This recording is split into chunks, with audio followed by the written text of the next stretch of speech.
Hi everyone, we are Group 2-7. We are looking at the DBS Bank.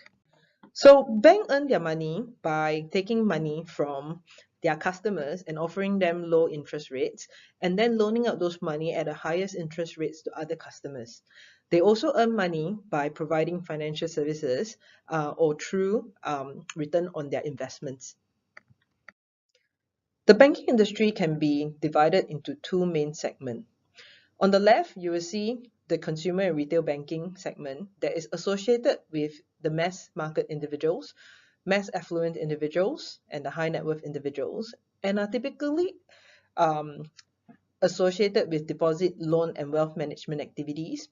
And on the right, the other segment demonstrates the corporate and the institutional banking segment that works with small medium enterprises as well as multinational companies and are involved in transaction banking, providing cash management and trade finances for companies, payments, services, investment banking, and market infrastructure.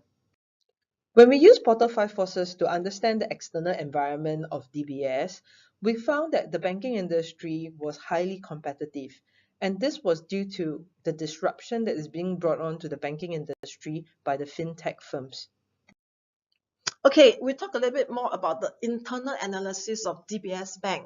For core competency and capability, even though there is a lot of capability in DBS Bank because they are ranked the strongest bank in the world, we choose to focus on one core competency, which is key and integral to DBS success, and that is the digital business strategy.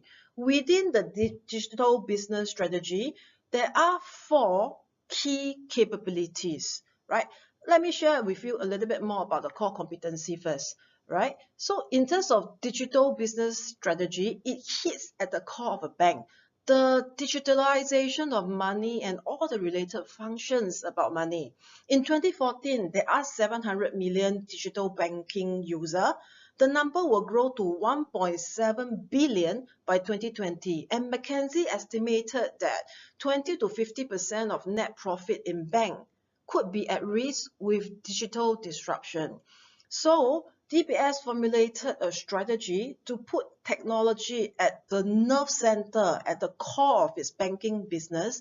Between 2010 to 2016, DBS invested close to maybe even over $30 million to rewire the organization for the digital era and partner with the likes of IBM Watson for its analytics capability.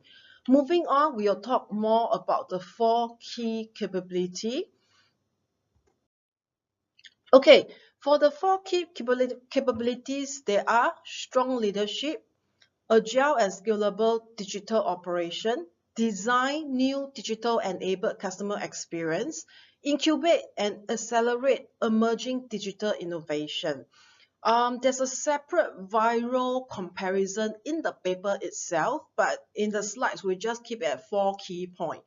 Okay, because on the market, there isn't a lot of information on how to really implement digital business strategy. So for DBS to achieve the success it achieved today, first and foremost, we need strong leadership that understand the potential and challenge of digitalization and have a shared vision of digitalization being central to the growth of the business with necessary investment and resource tied to the vision.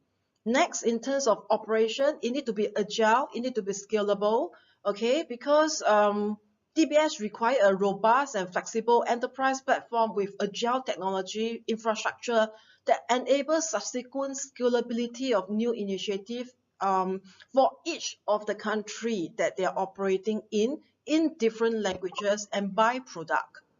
All right. And in terms of design new customer experience, DBS focus on creating new customers experience, and they are passionate about forgetting the fact that they have products and service to sell. And instead, they focus on what the customer are trying to achieve in their life and see how they can integrate that with financial service. Incubate and accelerate emerging digital innovation. DBS have an innovation council. They crowdsource innovative ideas from employee, and through training, they train the entire organization on a common methodology and language for innovation itself. Okay.